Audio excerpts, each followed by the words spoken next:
So the question I want to lead in with today, it seems like two separate things, but it's the waters that Joseph is swimming in for sure. We're going to be in Genesis chapter 39, if you got your Bible and you want to go there. But here's a question just to get us thinking together. How well do you handle temptation and suffering? Like, where are you in your headspace? Where are you in your spiritual life to say that I'm pretty prepared for when temptation comes my way or when suffering is visited on my life? Like, I'm firm enough in my faith that I can handle those. Or would you say, like, I'm not? Like, I get messed up with temptation a lot. When I'm suffering, I question God a lot. I question myself a lot. Like, I really struggle with both of those, or probably like many of us, like somewhere in between, depending on the day, right? But the reason I pair these two together is Joseph in his life, it's like this particular point in his life, you're going to see like suffering and temptation just kind of keep doing this in his life. And then every now and then they slam into each other, and then they ricochet, and then there's kind of consequences for temptation and suffering and the way that looks. And so both of these are visiting him because he's in the middle of suffering, right? Like quite a bit. And then you add in temptation, and it just complicates matters that much worse. And so when they come our way, I want us to be thinking this morning how specifically that applies to our own lives. So suffering, let's start there. Suffering, most of us understand when life is terrible. That's pretty easy to pick up on. But temptation, I just want to make sure I define before I move forward. I'm not talking about cookies, right, or pizza. I'm talking about something different. I'm talking about like moral temptation. So when I say that this morning, here's what I mean. That there is this either internal or external pressure to choose something other than God's will. And what that means is like you're choosing sin. So there's some kind of pressure either inside of you or outside of you to reject God's goodness and say, no, I'm going to choose this. I know this is wrong, but I want it anyway. That's the temptation. Which, to be clear, because I know in a lot of circles there can be a lot of shame around this. Just because you are tempted by something does not make it a sin. I know people actually have asked me that specifically a bunch of times over the years. And no, because Jesus was tempted in the desert, famously, in Matthew chapter 4. And so being tempted is not the issue as much as what you do with that. Do you dwell on it, right? Do you indulge in that and fixate on your temptation, which is kind of a mental process, or do you just like straight up act out on it? Right? That's where you're starting to get into sin as the Bible defines it. The difficulty is this. You and me, we all are tempted by what we want. You're not tempted by things you don't want, right? So to go to the food analogy, I am in no way, shape, or form tempted to eat fiddleheads. Never in my life would I eat one of those again. I've tried. A professional chef made one and said it was good, and it tasted like hot garbage, right? I'm not tempted to eat those. So, but there are things in my life that I very much am tempted to eat. Every time I walk by, and if it's sitting out, I'm like, well, maybe just one, right? So to go with the food analogy, but like sin is like that too. So in James chapter 1 in the New Testament, the half-brother of Jesus, he just says, you're tempted by what you desire. So here's the difficult thing, and it takes a lot of humility to do this. You have to get to a point in your life where you say, I know that is sinful, maybe even evil, and I want it. Like, you have to be that honest with yourself if you're going to be able to tackle temptation in your life. And this is about freedom. This is not about shaming you. This is not about living like all the time beating yourself up and you need to do all this like penance all the time because you're tempted all the time. Like, that's not what I'm talking about. It's just being aware enough of yourself to say, if I'm going to go down, that's what's going to get me.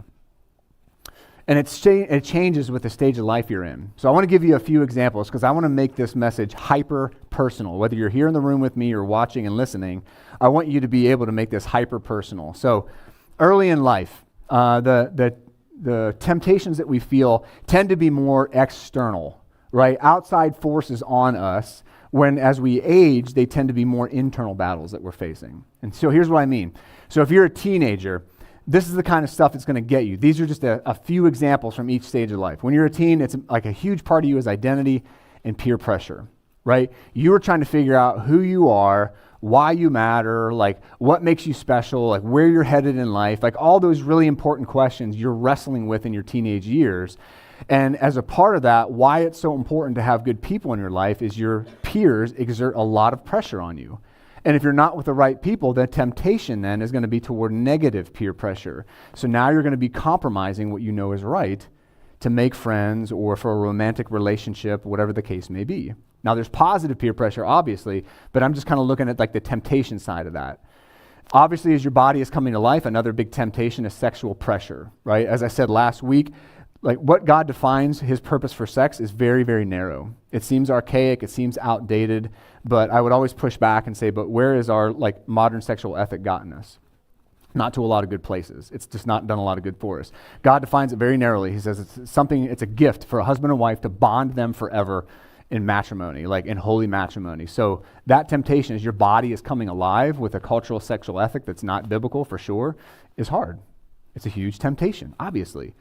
And another one, I know nobody in here would do this, but being dishonest with your parents, right? That's a huge thing when you're coming of age or wanting to do your own thing, like you're trying to figure yourself out, and there is a temptation to sin and lie to your parents, right? Obviously.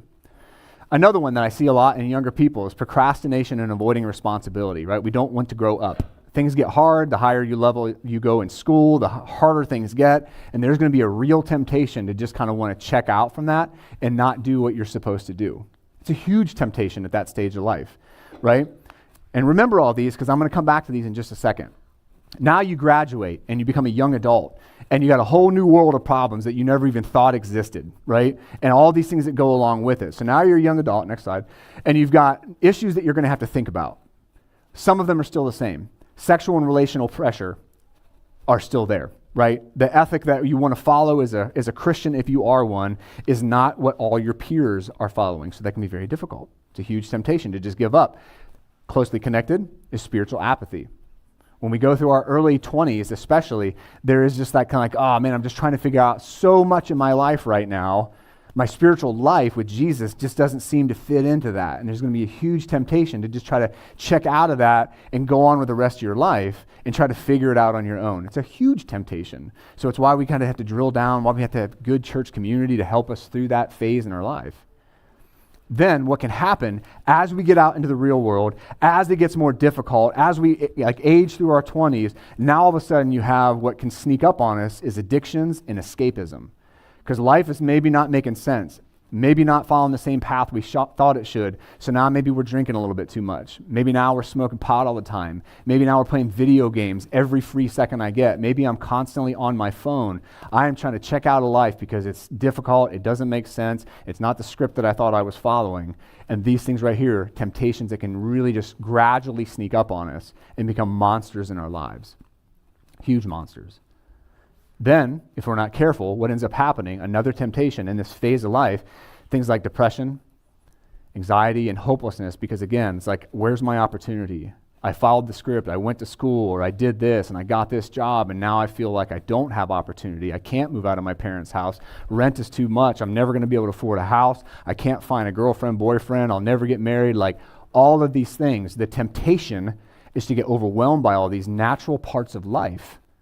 And you give into that hopelessness, that anxiety, and that depression. Again, that's why good community is so important, because it's like you can lean into older people and it's like, oh yeah, I went through that too, that sucked, right? But in a vacuum, it's like, oh, I'm all alone.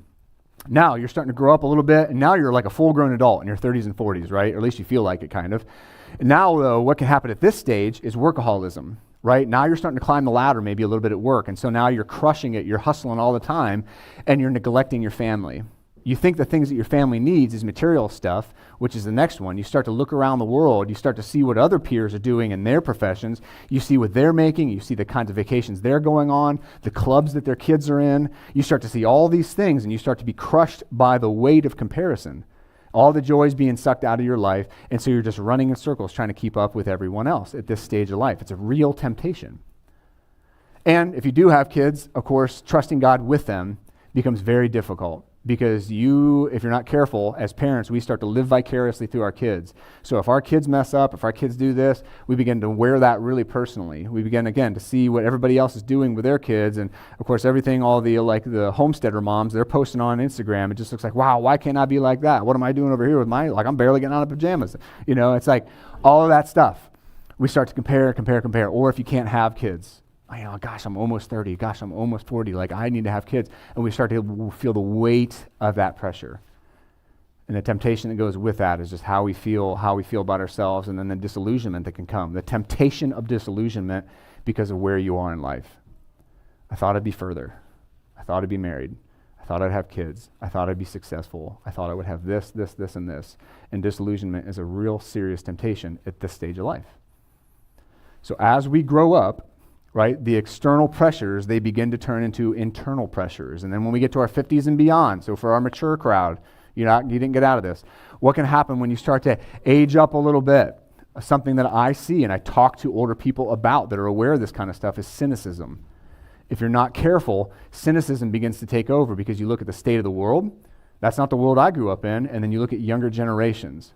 And you're watching younger generations give into the very temptations that I mentioned this morning. And rather than coming alongside, which they need, we're just judging them, right? And we're like telling stories about them. And we're saying, this is why the world is the way that it is. And it's like, we can very easily look back, and rather than having a broken heart, we can have a hard heart. And that's a very real temptation as we get older. And what ends up happening is we fall into a comfort over calling. And we say, man, I've been running hard all these years. I've been doing all this stuff. It's time for me to go collect seashells. And I just want ease. I don't want any more difficulty. I don't want any more of that. When we've got a whole generation or two coming up behind us, it's like, hey, we need your help. We need help figuring this out. Because I do feel desperate. I do feel like I should be further along. I do feel like promises that were made to me and opportunities that should have been there aren't. What do I do with that now? And it's like, as a calling, as a church community, man, we should be all about the calling. But these are temptations.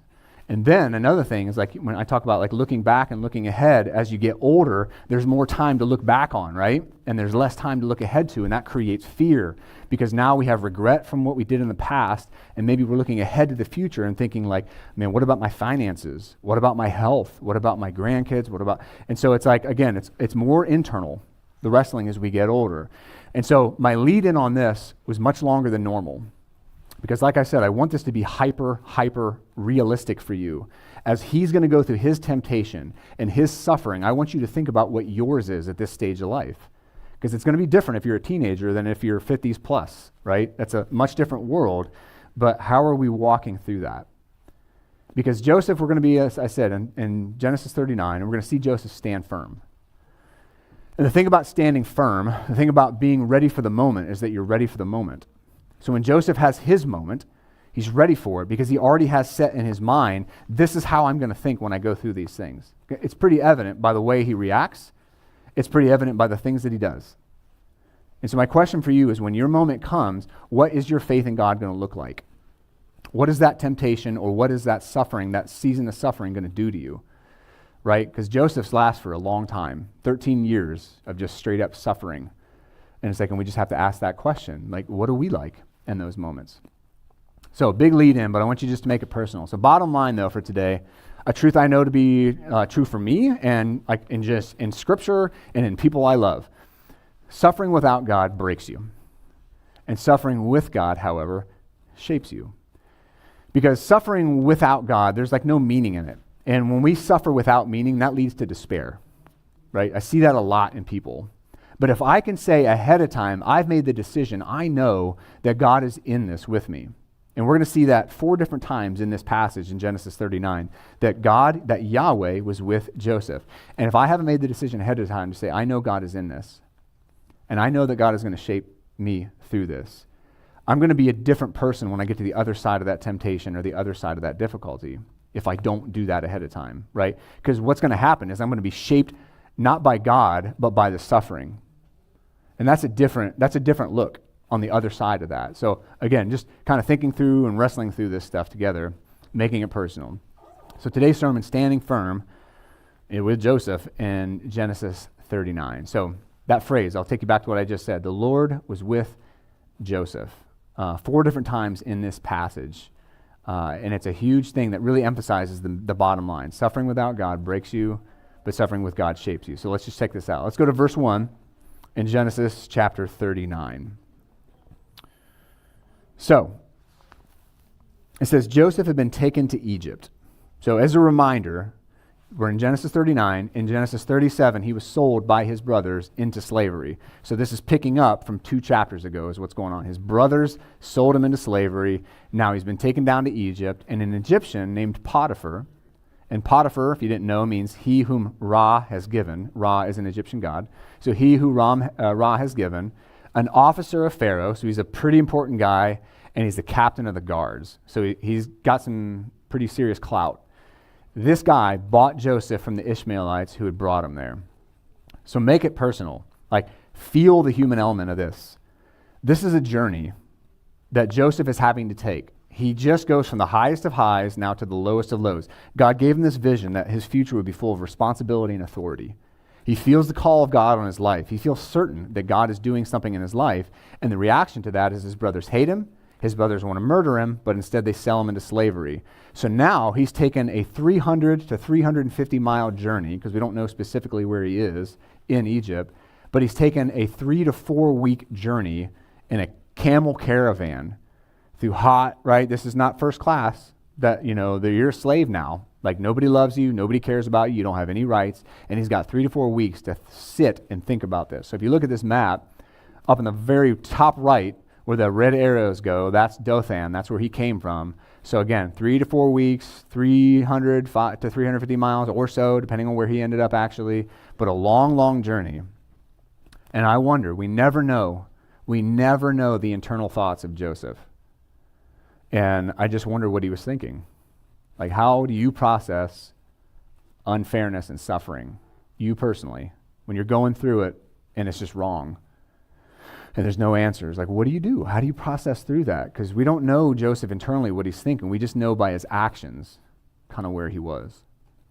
So verse 2, the Lord was with Joseph. Now, in Hebrew, the Lord, his name is Yahweh. So whenever you see capital L-O-R-D like that, it's God's personal name. It's Yahweh. It's called the Tetragrammaton. And so he's revealed something personal. And what this means, the fact that that name would be used, is that a very personal God was with Joseph very personally in the suffering. So there's actually a message there to be received, that God's revealing his personal name to say, I was here. This is a personal thing for me in the suffering. So he was with Joseph, and he became a successful man. It's odd, right? He's a slave, but he became a successful man serving in the house of his Egyptian master. So there he is, suffering as a slave, but I don't want you to miss that line, because this is the story of Joseph.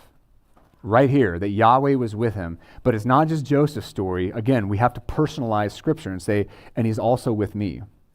He is also very much with me, because the message that is most hard to process, if you say you're a Christian or you believe in God, one of the most difficult things I get as a pastor is, why is this happening?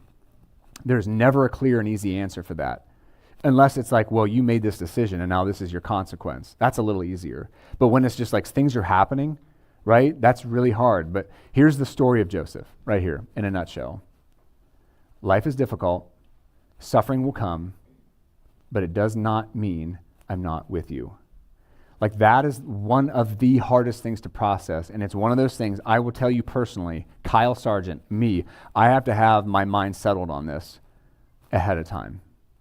You know what I'm saying? Like, when difficulty comes my way, I have to already know that this is true. I have to already know from good community that I've seen it in other people. I have to know it from Scripture, and I have to look in my own rearview mirror of my life and say, yeah, God has been with me through some really terrible things in my life.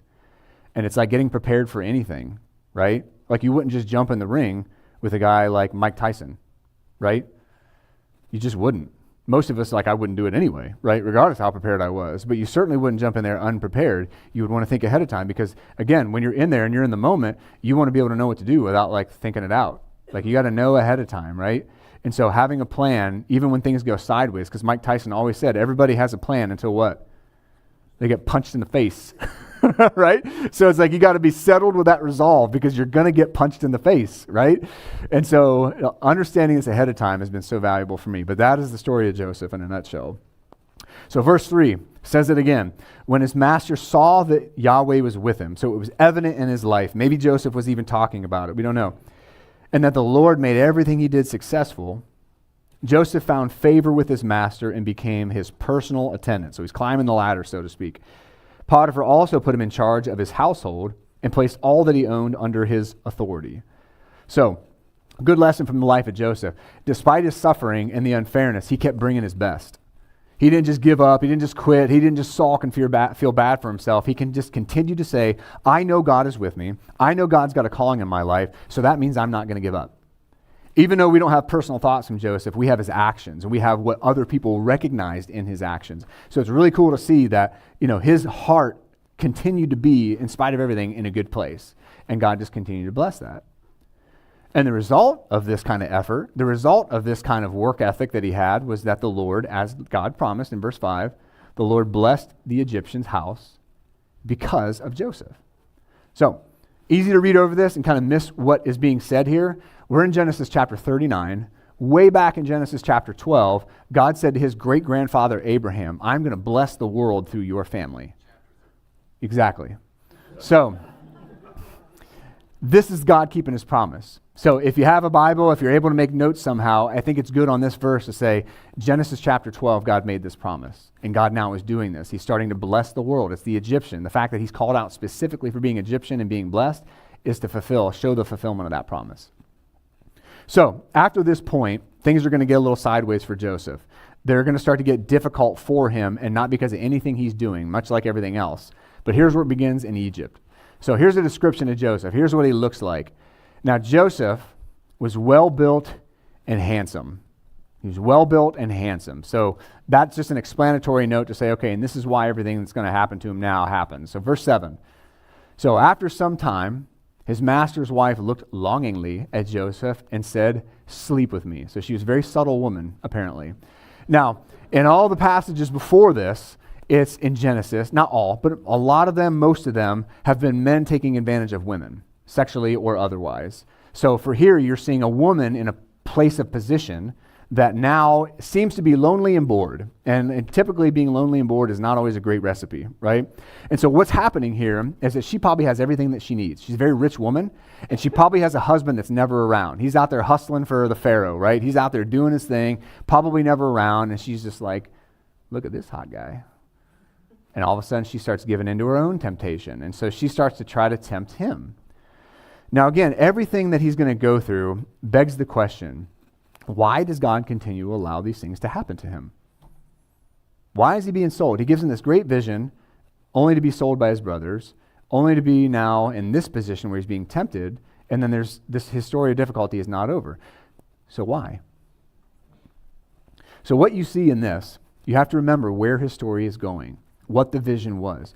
So in order for God to put Joseph in the place of authority with the weight of responsibility that goes with it, in order for God to be able to do that with him, he's got to make sure that he goes through all of these things that are going to form and shape and strengthen him into the kind of man that can bear that kind of weight.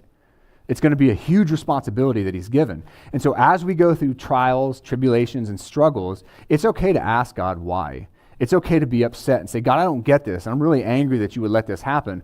But at the end of the day, we got to say, but God, what are you doing in me? Why am I going through this? And who am I going to be on the other side of this? Because Joseph apparently was able to ask that question and answer it and say, God, you're shaping me into be the guy worthy of carrying the weight of the vision that you gave me. And we see that through his actions, not internally, not anything that he says, but we see it in how he lived his life. He was already settled on the answer to say, God, you've put a calling in my life, and so I'm going to glorify you with everything that I do, regardless of what my position looks like. So, sleep with me, she says. So again, suffering without God breaks us, but suffering with God shapes us. That's what's happening to him. So his response, do you know what his response is? Like, what did he do? He refused. Verse 8, he just says no. And here's his explanation of why he refused. He says, look, he said to his master's wife, with me, here, my master does not concern himself with anything in this house, right? Like, I've been given authority over everything. And he says that, he's put all that he owns under my authority, and no one in this house is greater than I am. So he's making his pitch to the wife to say, look how much responsibility I've been given. And then he says, he has withheld nothing from me except what? You, Why? Because you are his wife. Like, that's not a line that I can cross. Again, this is 4,000 years old. And we talk about a biblical sexual ethic of saying, no, sex is for marriage between a man and a woman, and like that's how God narrowly defines it. 4,000 years ago, we were still doing whatever we wanted with our sexuality. It's like just a human thing. People are people are people all throughout history. We all struggle with the same basic stuff. We're fishing with the same lures in the same water from the same boat. You know what I'm saying? It's just like we are human. We all have these struggles. So he says, in light of all this stuff, how could I do this immense evil, and how could I sin against God? So he's equating adultery to an immense evil because Joseph understands, he's like, look, this is going to wreck everything. It's going to wreck my relationship with your husband.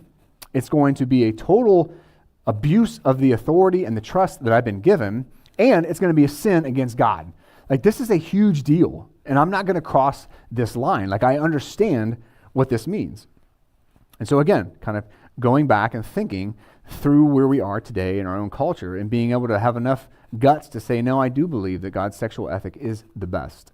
And I do believe like adultery nowadays looks a lot different, right? A lot of it is online. A lot of it is like in different ways than just this right here.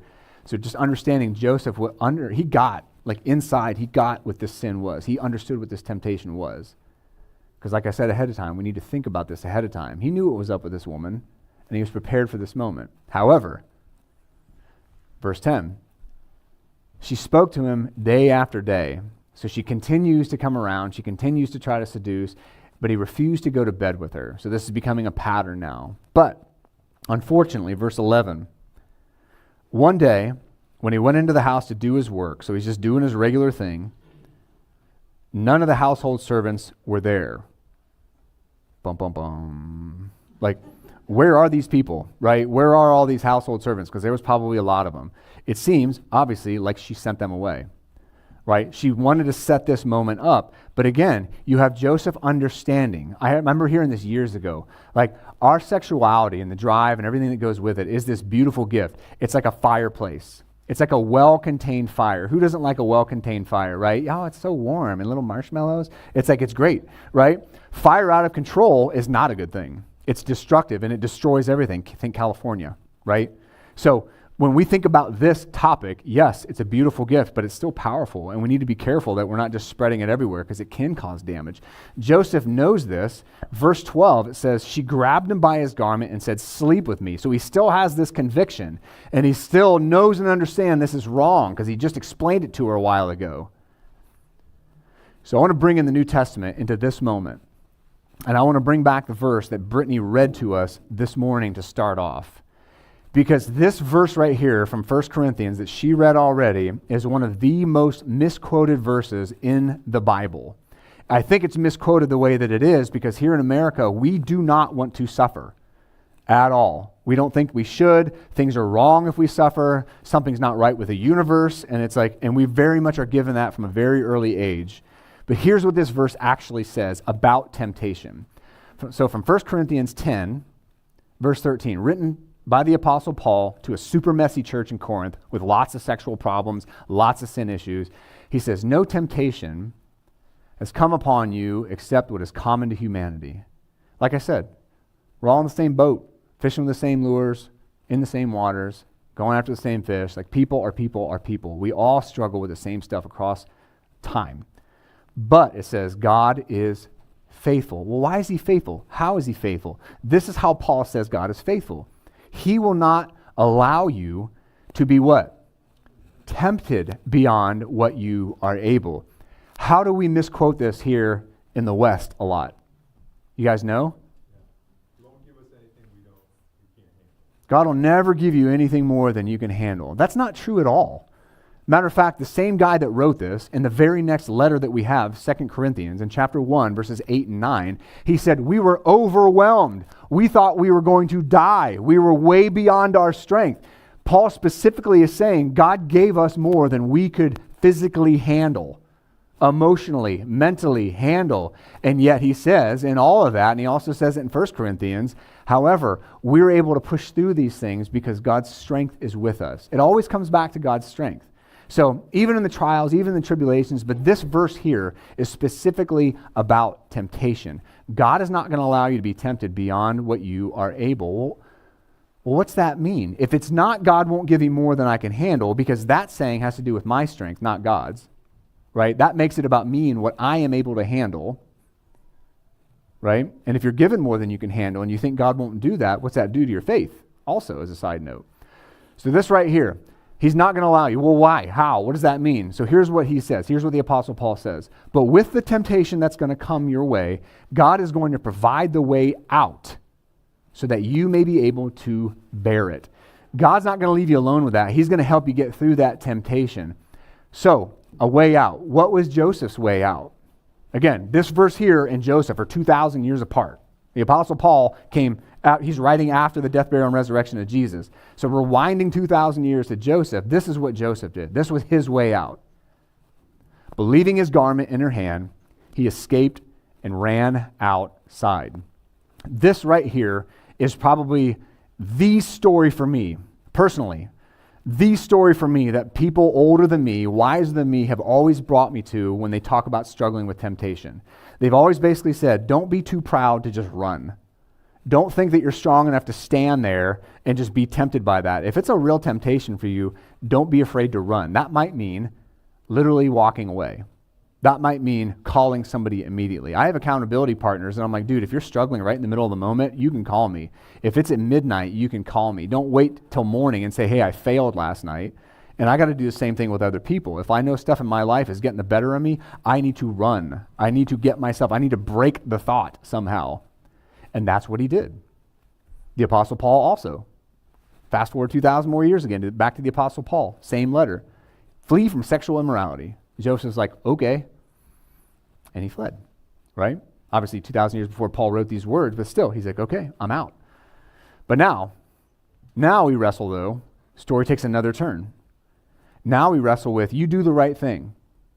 You run from your temptation, and yet you suffer dearly for it. So let's make that real. So you have integrity. Say you say or do the right thing, and maybe your friends at school, they cancel you for it, right? Or your boss doesn't like it because it affected him or her negatively, and you lose your job or you don't get the promotion because you had integrity and you pay for it, right? You break up with somebody or you end an unhealthy relationship and now you feel full of regret and full of loneliness. You feel like you're paying for the right thing, right? There's lots of examples like this that I just want you to try to personalize. Like, yeah, sometimes you're going to do the right thing. You're going to fight temptation and then you're going to suffer for it. That's why ahead of time, you need to know that doing the right thing is the right thing, even when it feels terrible. So this is what's happened with Joseph, right? It's real life stuff. It's real difficult stuff. Now the husband and all the servants are going to hear this story, but from a much different point of view. They're going to hear a lie told by this wife. So she doesn't get what she wants. So she calls all the servants back in and she tells them, hey, this guy tried to rape me. And it was only because I screamed that he stopped, but I was able to get his garment from him. See, look, here's proof. The husband comes back. Potiphar comes back. He's hustling all day. He's working for the Pharaoh all day. He comes back and his wife tells him the same story. She's not holding the garment, but it's laying next to her. She's like, look, he fled and just left it there. So now what do you think the husband of this wife is going to do? You think he's going to be understanding, or do you think he's going to, verse 19, he's going to fly into a rage? He's furious, or it's written in Hebrew originally. You can also say enraged. Verse 20, and he had Joseph thrown into prison where the king's prisoners were confined. So Joseph was there in prison. Once again, Joseph does the right thing, and he has to pay for it through suffering and difficulty. And it's just like, man, this guy has to know in his head that God's got a calling on his life, that God is actually with him, because this is completely unfair. So I ask you the question, like I want you to think about this, like here, this is not theoretical. I really want you to think about this right now. Where is God in this passage? Joseph has gone from, you are going to do these great things, to my life keeps getting worse and worse and worse. Where is God in this scene? Because this is what we ask. Can you see him? So let me ask you a question to just help you kind of tease out where God might be. Why is Joseph going to a prison and not to an execution? Why, when this guy has total authority over his life as a slave, is he not just immediately murdered on the spot? Right? So when we see difficulty in our life, when we see suffering and unfairness, it's like we have to be able to see, all right, well, God, where are you in this? Because it's like a thin line for sure. It's like not really a great thing, but to know that he's not going to be killed instantly. And I think also his character probably speaks into this, right? Joseph was such a good guy. I bet Potiphar had a hard time thinking and believing that he would do something like that. Like, Joseph? Are you kidding me right now? There's no way he would do that. So maybe there's some of that playing as well, but he doesn't murder him, which is totally what would have happened normally. All right, so after all this happens, it says, verse 21, the Lord was with Joseph, and he extended kindness to him as he's being thrown into jail for something that he didn't do, and he grants him favor with the prison warden there. And so what happens in prison? Well, he basically gets all the same responsibility. He gets all the same accolades. Like, the warden puts him in charge of everything. And in the midst of all that, Joseph has to know, God, I know you're still with me, and I know I'm going to still give my very best. Because my question for you, I thought about this week when I was like prepping, and this was one of those messages I felt like I had to redo like 100 times. I hate when that happens, but it's like I began to think though more intentionally about what was going on him personally. And I thought, what if Joseph would have just wallowed in self-pity?